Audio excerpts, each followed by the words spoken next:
ডিসেম্বরের প্রথমার্ধে সংসদ নির্বাচনের তফসিল জানালেন ইসি সানাউল্লাহ। পোস্টাল ব্যালটে প্রবাসীদের ভোট। প্রযুক্তির উৎকর্ষে বাড়ছে সাইবার অপরাধ। সম্মানহানির ভয়ে মামলা করেন না অনেক ভুক্তভোগী। সচেতন হওয়ার পরামর্শ আইন শৃঙ্খলা বাহিনীর। মানিকগঞ্জের শিবালয়ে পদ্মায় বিলীন লঞ্চঘাটের জেটি। ভোগান্তিতে যাত্রীরা। রূপগঞ্জের জলাবদ্ধতায় দুর্ভোগে লাখো মানুষ। এবং মুন্সিগঞ্জের শ্রীনগর স্বাস্থ্য কমপ্লেক্সে লোকবল সংকটে ব্যাহত স্বাস্থ্যসেবা। চরম দুর্ভোগে স্থানীয়রা। ব্যবস্থার আশ্বাস কর্তৃপক্ষের।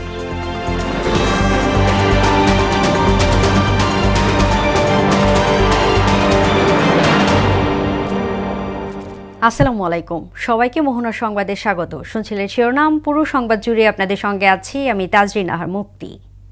এবারে বিস্তারিত। ডিসেম্বরের প্রথমার্ধেই জাতীয় নির্বাচনের তফসিল ঘোষণা করা হবে বলে জানালেন নির্বাচন কমিশনার আবুল ফজল মোহাম্মদ সানাউল্লাহ। বৃহস্পতিবার কমিশন কার্যালয়ে সিএসসি সভাপতিত্বে দিনব্যাপী কমিশন সভা শেষে এই কথা বলেন তিনি। এতে আরোপীয় সংশোধন, প্রবাসীদের ভোটদান পদ্ধতি ও প্রার্থীদের আচরণবিধি নিয়ে আলোচনা হয়। সুরাইয়া মুন্নির রিপোর্ট। বৃহস্পতিবার রাজধানী নির্বাচন কমিশন ভবনে নবম কমিশন সভার সভাপতিত্ব করেন প্রধান নির্বাচন কমিশনার এএমএম নাসির উদ্দিন। দিনব্যাপী বৈঠকে পোস্টাল ব্যালট পেপার, আরপিও ও প্রবাসীদের ভোট নিশ্চিত করা সহ বিভিন্ন বিষয়ে আলোচনা হয়। বৈঠক শেষে ইসি আবুল ফজল মোহাম্মদ সানাউল্লাহ জানান, প্রবাসীদের কাছে সিম্বল ব্যালট যাবে, তাদের ভোট হবে পোস্টাল ব্যালটে। বাংলাদেশি ভোটার যারা আছেন তাদের এবারে ইনশাল্লাহ ভোট দেওয়া আমরা নিশ্চিত করতে চাই। প্রবাসীদের কাছে শুধুমাত্র সিম্বল ব্যালট যাবে, সেটাই হবে তাদের পোস্টাল ব্যালট, এবং সেই সিম্বল ব্যালটে যতগুলো সিম্বল থাকা দরকার সেই সিম্বলগুলো থাকবে, যাতে করে আমরা এই ট্রাভেল টাইমটা কমাতে পারি। যে রেজিস্ট্রেশন প্রসেসে একটু সময় লাগবে বিধায় এটা আমরা আগে থেকে শুরু করব। এখানে আনুমানিক 3 সপ্তাহ সময় দেওয়া হবে। 500 টাকা যদি আপনার পোস্টেজের জন্য যায়, আরও 1-200 টাকা প্রিন্ট ইত্যাদি সবকিছুর জন্য যায়, রাফলি 6 থেকে 7 কোটি টাকা প্রত্যেক 1 লক্ষ ভোটারের জন্য লাগবে আমাদের। কারো প্রার্থিতা বাতিল হলে তিনি আদালতে শরণাপন্ন হতে পারবেন বলেও জানান তিনি। ফেব্রুয়ারি মাসে রমজান শুরুর আগে নির্বাচন করার ব্যাপারে আমাদেরকে প্রস্তুতি নিতে বলা হয়েছে। আইনগতভাবে কোনোভাবে একটা করা যায় কিনা, যে প্রার্থিতা ফেরত পাওয়ার বা ইত্যাদি ইত্যাদি, নির্বাচন কমিশনের এন্ডে যে সময়টা আছে সেই সময়টা কোনো সমস্যা না। বাট এরপরেও তো কেউ কেউ আদালতে শরণাপন্ন হন এবং 2-1 ফেরত পানও। এ সময় এআই প্রযুক্তিতে অনেক ভুয়া তথ্য ছড়ানো হচ্ছে উল্লেখ করে সবাইকে এ বিষয়ে সতর্ক থাকার আহ্বান জানান ইসি সানাউল্লাহ। এআই নিয়ে আমরা জেনারেলি স্পিকিং এআই এর মিসইউজের ব্যাপারে আমরা কঠোরভাবে এখানে নিষেধাজ্ঞা জারি করেছি। সুরাইয়া মুন্নি, মোহনা সংবাদ, ঢাকা। আপাতদৃষ্টিতে মনে হচ্ছে যদি এই প্রযুক্তি যত সহজ হচ্ছে ততই জটিল হচ্ছে সাইবার নিরাপত্তা। বিশ্বের সঙ্গে পাল্লা দিয়ে বাংলাদেশও বাড়ছে সাইবার অপরাধ। হয়রানি, হ্যাকিং, ফিশিং আর ব্ল্যাকমেইলের মতো ঘটনা বেড়েছে জানিয়ে এসব অপরাধ দমনে কাজ করছে ডিএমপির গোয়েন্দা বিভাগ। তারিকুল ইসলাম খোকনের তোলা ছবিতে মনিরুল ইসলামের প্রতিবেদন। বাংলাদেশ টেলিভিশনে তালিকাভুক্ত সঙ্গীত শিল্পী দীপা আফ্রিদি হঠাৎ দেখতে পান তার ছবি দিয়ে খোলা হয়েছে ফেসবুক আইডি। আবার চাকরি দেওয়ার প্রলোভনে সচিবের নাম ও ছবি দেখিয়ে অর্থ হাতিয়ে নিয়েছে অপরাধীরা। দীর্ঘদিন ধরে চক্রটির সঙ্গে লড়াই করছেন তিনি। এক পর্যায়ে তাকে হারাতে হয়েছে বিটিভির কাজ। যতদিন আমি ফেসবুক ওপেন করছি ততদিনই আমার ফেসবুক হ্যাক। আমার ছবি দিয়ে তারা ফেসবুক ওপেন করছে, এবং রোজার ঈদের আগে একজনকে দিয়ে শুনলেন যে একজনকে দিয়ে আমার ফেসবুকের বন্ধু সেজে আমার কাছ থেকে কিছু টাকা নিচ্ছে। এ ঘটনায় রীতিমতো ভড়কে যান দীপা। ওই বিকাশ নম্বর খতিয়ে দেখতে গিয়ে আবিষ্কার করেন এটি কোনো এক বৃদ্ধার নামে নিবন্ধন করা। কিন্তু বাস্তবে চক্রটি প্রতারণার মাধ্যমে বৃদ্ধার বায়োমেট্রিক ব্যবহার করে বিকাশ অ্যাকাউন্ট খুলেছে। শেষ পর্যন্ত দীপা আশ্রয় নেন গোয়েন্দা পুলিশের। ডিবিতে আসলে কমপ্লেন করছি। কমপ্লেন করার পর ওনারা যথেষ্ট হেল্প করছে, ওনারা সবসময় আমাকে হেল্প করছে। এমন ভুক্তভোগীর সংখ্যা দেশে নেহায়েতি কম নয়। প্রতিদিনই দীর্ঘ হচ্ছে তালিকা। সিসিএফ এর গবেষণা বলছে ভুক্তভোগীদের 52%ই নারী, আর 18 থেকে 30 বছর বয়সীরা সবচেয়ে বেশি সাইবার হামলার শিকার। এ হার প্রায় 74%। ওই গবেষণা বলছে হয়রানির 30% জানেন না কিভাবে অভিযোগ করতে হয়। 25% মনে করেন অভিযোগ করেও কোনো লাভ হবে না, আর অভিযোগ দেওয়ার হার মাত্র 45%। সমস্যা সমাধানে মিন্টু রোডে ডিবি কার্যালয়ে মূল ফটকেই বসানো হয়েছে সাইবার সিকিউরিটি এবং সাপোর্ট সেন্টার নামে একটি হেল্প ডেস্ক। আপনি একজন পুরুষ মানুষকে টাকা দিয়েছেন ফোনে কথা বলে, কিন্তু দেখা যাচ্ছে কি আমরা তার এনআইডি সংগ্রহ করে দেখতে পাচ্ছি যে তিনি একজন মহিলা। সাইবার শাখার যুগ্ম কমিশনার হারুনা রশিদ বলেন, মানুষ অনেক সময় বুঝতেই পারে না কখন কিভাবে সাইবার হামলার শিকার হচ্ছেন। লিঙ্ক পাঠাবে, পাঠানোর পর তারা বলবে যে আপনি এই সাইটে বিনিয়োগ করলে আজকে যদি আপনি 1000 টাকা বিনিয়োগ করেন আপনার কালকে 1200 টাকা পাবেন, এবং সেটা আপনি পাবেন না। একটা পর্যায়ে এমন পর্যায়ে আপনাকে নিয়ে যাবে যে টাকার পরিমাণটা বাড়তে থাকবে আর আপনি তাদের জালে আটকা পড়ছে। একটা পর্যায়ে পরে আপনি বের হতে পারবেন না। এটা আমাদের কাছে এই ধরনের অভিযোগ শতাধিক। এমন সমস্যায় পড়লে আতঙ্কিত না হওয়ার আহ্বান জানান গোয়েন্দা পুলিশের যুগ্ম কমিশনার নাসিরুল ইসলাম। ছোট্ট পরিসরে হেল্প ডেস্ক করেছি। ভুক্তভোগী যারা আছেন সাইবার সংক্রান্ত বিভিন্ন ধরনের সহযোগিতা যাদের প্রয়োজন হয় তারা এখানে আসেন। আসার পর ইনিশিয়ালি আমাদের এখানে যে অফিসার থাকেন তারা তাদের কথা ধৈর্য সহকারে শুনেন। শোনার পরে সেই অনুযায়ী তাদেরকে পরবর্তী করণীয়টা কি হবে, অর্থাৎ আমাদের কোন অফিসারের সাথে কথা বলতে হবে, কিভাবে সেটা সেবাটা পাবে, তাৎক্ষণিকভাবে তাকে সেই ব্যবস্থাপনাটা করেন। সাইবার অপরাধ প্রতিরোধে দরকার সচেতনতা, সাহস এবং আইনের সঠিক প্রয়োগ। প্রযুক্তির সুবিধা যেন আতঙ্কে পরিণত না হয় সে লক্ষ্যে গোয়েন্দা পুলিশ কাজ করছে বলেও জানান তিনি। সাইবার সংক্রান্ত যে ভুক্তভোগী আছেন যারা তাদেরকে দ্রুত সেবা প্রদান। মনিরুল ইসলাম, মোহনার সংবাদ, ঢাকা। মানিকগঞ্জের শিবালয়ে পদ্মা নদীর প্রবল স্রোতে পাটোয়ারি লঞ্চঘাটের ভাঙনে ইতোমধ্যে লঞ্চঘাটের জেটি নদীতে বিলীন হয়ে গেছে। এতে ভোগান্তিতে পড়েছেন যাত্রী এবং লঞ্চের শ্রমিক ও মালিকেরা। ভাঙন রোধে কাজ শুরু করেছে বিআইডব্লিউটিএ। শরীফুল ইসলামের প্রতিবেদন, জানাচ্ছেন আফরিন পপি। মানিকগঞ্জের শিবালয়ে পাটোরিয়া লঞ্চঘাটের ভাঙনের জন্য লঞ্চ চলাচল স্বাভাবিক রাখতে ঘাটের পশ্চিমে 2 নম্বর ফেরিঘাটের পন্টুনে লঞ্চগুলো রাখা হয়েছে। সেখানে কোনো রকমে যাত্রীদের লঞ্চে ওঠানামা করানো হচ্ছে। প্রতিবছর বর্ষা মৌসুমে ভাঙন দেখা দিলেও কর্তৃপক্ষ আগাম কোনো প্রস্তুতি নেয় না বলে অভিযোগ স্থানীয়দের। এবারও যথাসময়ে ব্যবস্থা না নেওয়ায় বড় ধরনের বিপর্যয় দেখা দিয়েছে। ঝুঁকিতে রয়েছে শতাধিক স্থাপনা।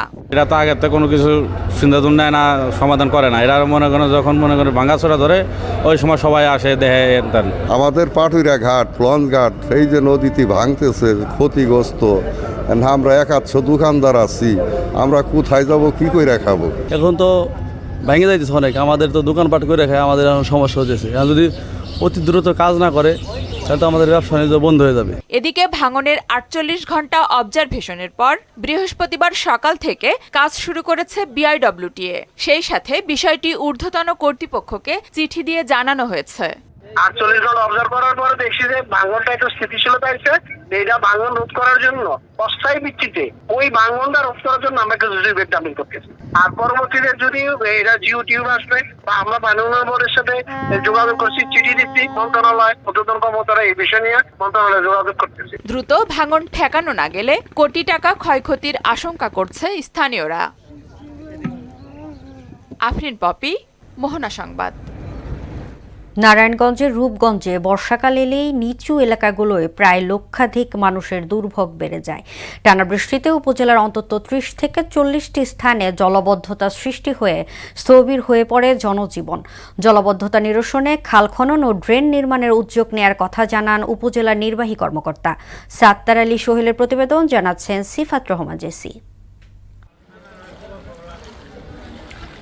এবারের বর্ষায় নারায়ণগঞ্জের রূপগঞ্জের তারাবো, ভুলতা, কাঞ্চন, গোলাকান্দাইল, মুরাপাড়া সহ প্রায় 40টি এলাকায় সৃষ্টি হয়েছে জলাবদ্ধতা। অবস্থা এমন যে কোথাও কোমর সমান পানিতে ডুবে আছে দীর্ঘদিন ধরে। এছাড়া ঘরের ভিতর হাঁটু সমান পানি নিয়ে বসবাস করছেন অনেকেই। এর মধ্যে জমে থাকা পানিতে জন্ম নিচ্ছে মশামাছি। তাতে বাড়ছে ডায়রিয়া, চর্মরোগ, ডেঙ্গু সহ নানা পানিবাহিত রোগ। বিভিন্ন স্থানে ড্রেনেজ ব্যবস্থার অব্যবস্থাপনা, অচল সেচ প্রকল্প আর অপরিকল্পিত নগরায়নের কারণে সৃষ্টি হচ্ছে জলাবদ্ধতা, যা নিয়ে এলাকাবাসীর রয়েছে বিস্তর অভিযোগ। পানির লেগে তো আমরা দোকানদারি করতে পারতেছি না, এখন পানি তো ভরা, এখন আমাদের কোনো ব্যবস্থা করো। আমরা পৌরসভার ট্যাক্স দেই, সবকিছু দেই, ঘরেও এখন পানি, বাথরুম করতে পারতেছি না। প্রতি বছর আমরা আশ্বাস দেয় যে কাজ হইব, খাল খনন হইব পুরসভার তেনে, কিন্তু আমগো কাজের বেলায় দেখা গেছে কিছুই হয় নাই। আমগো ময়লা পানি উঠতেছে, পাওটাও গা হয়ে গেছে গা। কাঠের রুটি আমরা খাইতেছি, ময়লা পানি গন্ধ করে, এই পানি দিয়ে ডেক পাতিলে দুই মসজিদে যাইতে তো অনেক কষ্ট, মানুষ আইতে যাইতে পারে না। সুইচ গেটে পানি নিষ্কাশন না করলে আমরা এখন এখানে বসবাস করার মতো উপযুক্ত থাকবে না। 8টি খাল পুনরুদ্ধার করা সহ কয়েকটি খাল পুনঃখনন করা হয়েছে। সমন্বিত উদ্যোগে মাস্টার প্ল্যান করে টেকসই পানি নিষ্কাশন ব্যবস্থা প্রয়োজন, তাই খাল খনন ও ড্রেন নির্মাণেরও উদ্যোগ নেওয়া হয়েছে বলে জানালেন এই কর্মকর্তা। রূপগঞ্জ উপজেলাতে আমাদের আসলে সমন্বিত একটি প্ল্যানিং সিস্টেম দরকার ছিল, যেটি আসলে হয়নি। না হওয়ার কারণে অপরিকল্পিতভাবে ফ্যাক্টরি, মানুষের বাসা বাড়ি, ব্যবসা প্রতিষ্ঠান এগুলো গড়ে উঠেছে। এগুলোরই খেসারত মানুষজন এখন দিচ্ছে। বাট এটা অবশ্যই আমরা এবং মন্ত্রণালয়ের চিঠির মাধ্যমে একটা বড় পরিকল্পনার মাধ্যমে মূলত এই সংকট সমাধান করতে হবে। কষ্ট লাঘবে দ্রুত জলাবদ্ধতা নিরসনে কর্তৃপক্ষ ব্যবস্থা নেবে, এমনটাই দাবি এলাকাবাসীর। সিফাত রহমান, জেসি, মোহনা সংবাদ। জনবল সংকটে মুন্সিগঞ্জের শ্রীনগর উপজেলার স্বাস্থ্য কমপ্লেক্সে ব্যাহত হচ্ছে চিকিৎসা সেবা। চিকিৎসা সহ 163 পদের মধ্যে 75টি শূন্য। অচল হয়ে পড়ে আছে অ্যাম্বুলেন্স, রয়েছে চিকিৎসা সরঞ্জামের অভাব। এতে করে চিকিৎসা সেবা থেকে বঞ্চিত হচ্ছেন স্থানীয়রা। ব্যবস্থার কথা জানালেন ভারপ্রাপ্ত সিভিল সার্জন তাইজুল ইসলাম উজ্জ্বলের প্রতিবেদন, জানাচ্ছেন সিফাত রহমান, জেসি। প্রয়োজনীয় লোকবলের অভাবে মুন্সিগঞ্জের শ্রীনগর উপজেলা স্বাস্থ্য কমপ্লেক্সে মিলছে না কাঙ্ক্ষিত সেবা। চিকিৎসক সহ হাসপাতালে মোট পদের সংখ্যা 163টি। এর মধ্যে 75টি পদই শূন্য রয়েছে, যাদের বেশিরভাগই তৃতীয় ও চতুর্থ শ্রেণীর কর্মচারী। তাই বাধ্য হয়ে অন্যত্র চিকিৎসা নিতে হচ্ছে সেবা প্রত্যাশীদের। চিকিৎসা নিতে আসা রোগী ও স্বজনদের অভিযোগ, হাসপাতালের বেড, বালিশ সহ নেই প্রয়োজনীয় চিকিৎসা সরঞ্জাম। টয়লেটগুলোর অবস্থাও নাজুক হওয়ায় দুর্গন্ধে অতিষ্ঠ রোগীরা। যতজন সিস্টার থাকার কথা ততজন নেই, তো পর্যাপ্ত পরিমাণ না থাকার কারণে এই যে পেশেন্টগুলো আছে তারা পর্যাপ্ত পরিমাণে সেবা পাইতেছে না। আমরা এখানে আসছি হাসপাতালে, আমরা কোনো সিট পাই না, মনে করেন আমাকে অনেক কষ্ট হইতেছে। ডাক্তারের সংখ্যা অনেক কম, আর দ্বিতীয় কথা পরিবেশ অনেক, যে টয়লেটের দুর্গন্ধ, বেড নাই, বালিশ নাই, তারপর ময়লা জায়গায় রাখতেছে, কোনো রকম কোনো পরিষ্কার পরিচ্ছন্ন কোনো কিছু পাচ্ছি না। জনসংখ্যা হিসেবে ডাক্তারের সংখ্যা কম, আরো ডাক্তারের দরকার। বাংলাদেশ সরকার যেন আরো ডাক্তার 16 ঘর হাসপাতালে নিয়োগ দেয়। প্রয়োজনীয় জনবল না থাকায় সেবা দেওয়া সম্ভব হচ্ছে না জানিয়ে স্বাস্থ্য ও পরিবার পরিকল্পনা কর্মকর্তা বললেন, এর জন্য দরকার দ্বিগুণ বরাদ্দ। 30 জন কর্মচারীর জায়গায় আমাদের 3 জন আছে, তাইলে 27 জন ভ্যাকেন্ট। এদের সার্বিক বিভক্তি দিয়ে জনগণ ভদ্র এবং অনেকটা দায় থেকেই সেবা নিচ্ছে। আয়া সুইপার ছাড়া হাসপাতাল চালানো, পরিষ্কার পরিচ্ছন্নতা, বরাদ্দ সবকিছু মিলে আমাদের একটু হিমশিম খেতে হয়। এটার জন্য দ্বিগুণ বরাদ্দ দরকার।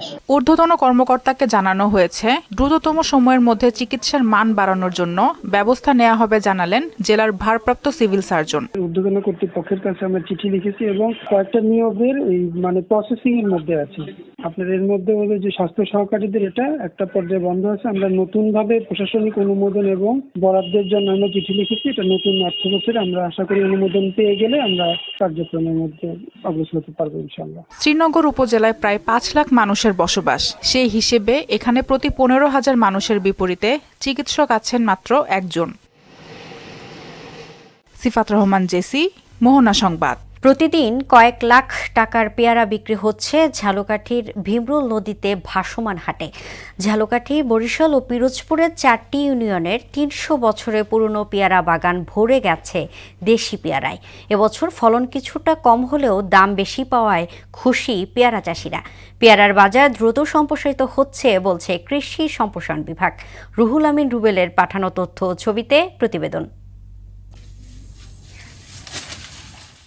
ঝালকাঠি, বরিশাল ও পিরোজপুর 4টি ইউনিয়নের 300 বছরের পুরনো পেয়ারার বাগান ভরে গেছে দেশীয় পেয়ারায়। তাই মৌসুমকে সামনে রেখে জমে উঠেছে এই অঞ্চলে ভাসমান ভীমরুলির হাট। দেশের বিভিন্ন স্থান থেকে আসা পাইকাররা নিয়মিত পেয়ারা কিনতে আসেন এই হাটে।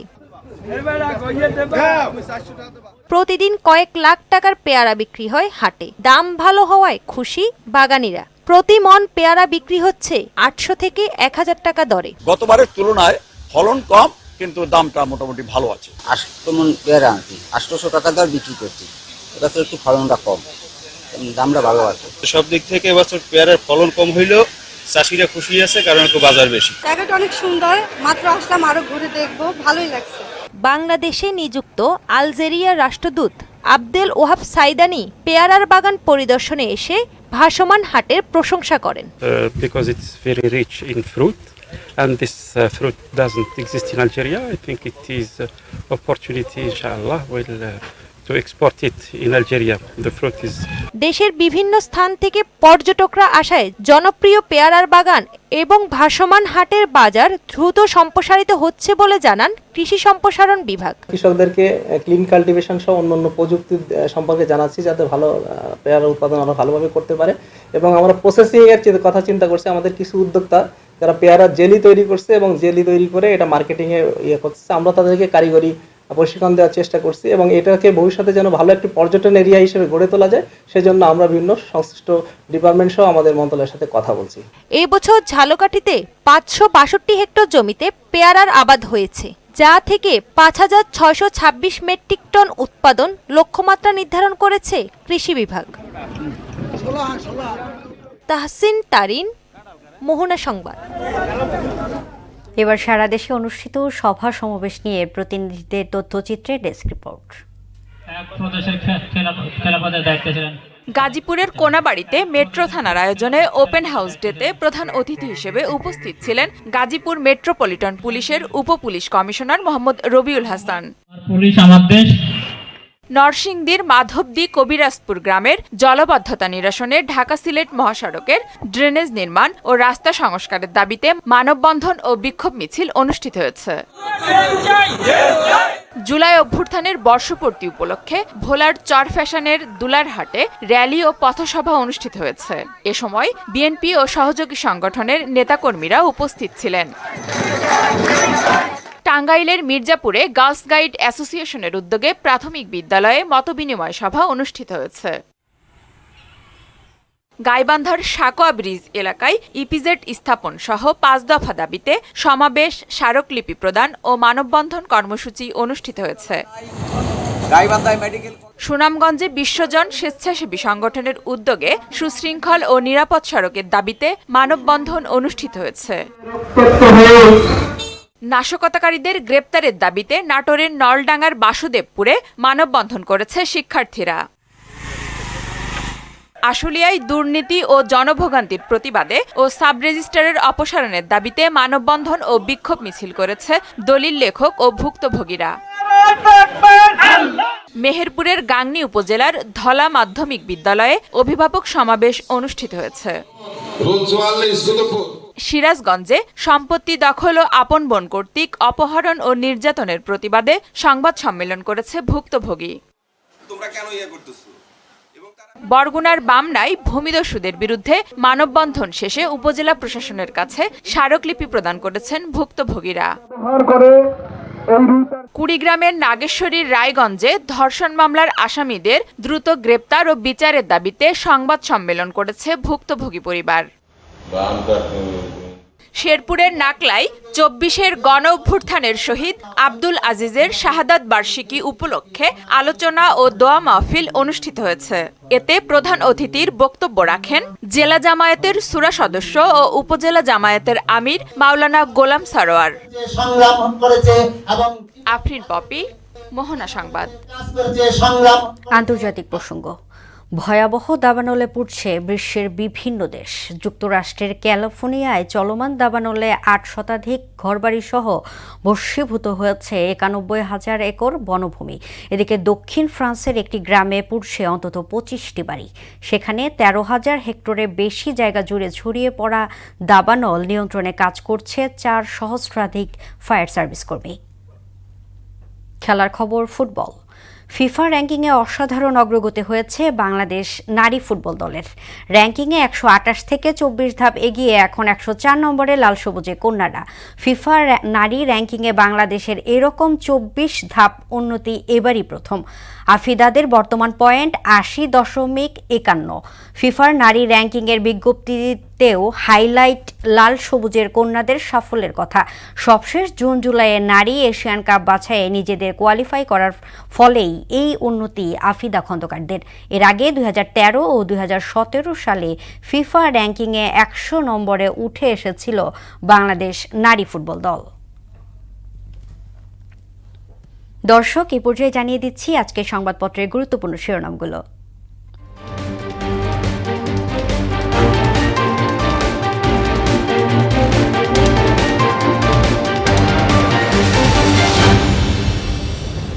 দর্শক, প্রথমে আমার হাতে আছে প্রথম আলো। প্রথম আলো শিরোনাম করেছে ডিসেম্বরের প্রথমার্ধে ভোটের তফসিল, 90 দিনের 36 দিনই রাস্তা আটকা। সরকারের দ্বিতীয় অধ্যায়ে প্রধান কাজ সুষ্ঠু নির্বাচন। এ পর্যায়ে হাতে আছে দৈনিক ইত্তেফাক। দৈনিক ইত্তেফাক শিরোনাম করেছে ডিসেম্বরের প্রথমার্ধে তফসিল ঘোষণা করবে ইসি, বিনিয়োগ বৃদ্ধি সহ নতুন কর্মসংস্থানের চ্যালেঞ্জ রয়ে গেছে। জুলাইয়ের দায় কতটা সফল সরকার। এই পর্যায়ে আছে সমকাল। সমকাল শিরোনাম করেছে প্রাত্যহিক শাসনের সক্ষমতার ঘাটতি, স্থিতিশীলতা এসেছে ঘুরে দাঁড়ায়নি। সরকারের কাছ থেকে সবাই সুবিধা নেয়, কেউ দায় নেয় না। লটারিতে ডিসি ইউএনও বদলির সিদ্ধান্তে আপত্তি। এ পর্যায়ে আমার হাতে আছে বাংলাদেশ প্রতিদিন। স্বস্তির বাতাস এলাকায় ব্যস্ত সম্ভাব্য প্রার্থীরা, সাংবাদিককে প্রকাশ্যে গলা কেটে হত্যা। ডিসেম্বরের প্রথমার্ধে তফসিল ঘোষণা, জুলাই আন্দোলন কোনো দল বা ব্যক্তির একক নয়। এ পর্যায়ে আমার হাতে আছে যুগান্তর। যুগান্তর শিরোনাম করেছে প্রত্যাশা প্রাপ্তির বিস্তার ফারাক, রোজার আগেই নতুন সরকারের শপথ। সরকারের দ্বিতীয় অধ্যায় শুরু, প্রধান কাজ সুষ্ঠু নির্বাচন। সর্বশেষ the Daily Star. The Daily Star শিরোনাম করেছে a year of progress with caveats, election top priority in gov's second praise, says Professor Yunus at Advisory Council meeting. Bangladesh hopes to set sail stronger as US trophy kicks in. এই ছিল সংবাদপত্রের গুরুত্বপূর্ণ শিরোনাম। শেষ করব মোহনা সংবাদ, যাবার আগে শিরোনামগুলো দেখে নিচ্ছি আরও একবার।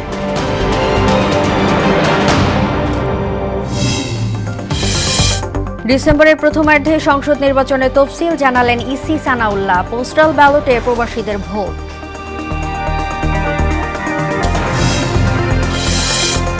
প্রযুক্তির উৎকর্ষে বাড়ছে সাইবার অপরাধ, সম্মানহানির ভয়ে মামলা করেন না অনেক ভুক্তভোগী, সচেতন হওয়ার পরামর্শ আইনশৃঙ্খলা বাহিনীর। মানিকগঞ্জের শিবালয়ে পদ্মায় বিলীন লঞ্চঘাটের জেটি, ভোগান্তিতে যাত্রীরা, রূপগঞ্জের জলাবদ্ধতায় দুর্ভোগে লাখো মানুষ। এবং মুন্সিগঞ্জের শ্রীনগর স্বাস্থ্য কমপ্লেক্সে লোকবল সংকটে ব্যাহত স্বাস্থ্যসেবা, চরম দুর্ভোগে স্থানীয়রা, ব্যবস্থার আশ্বাস কর্তৃপক্ষের। এই ছিল মোহনা সংবাদে। পরবর্তী সংবাদ দুপুর 1টায়। এর আগে সকাল 11টায় দেখবেন সংবাদ এক নজরে।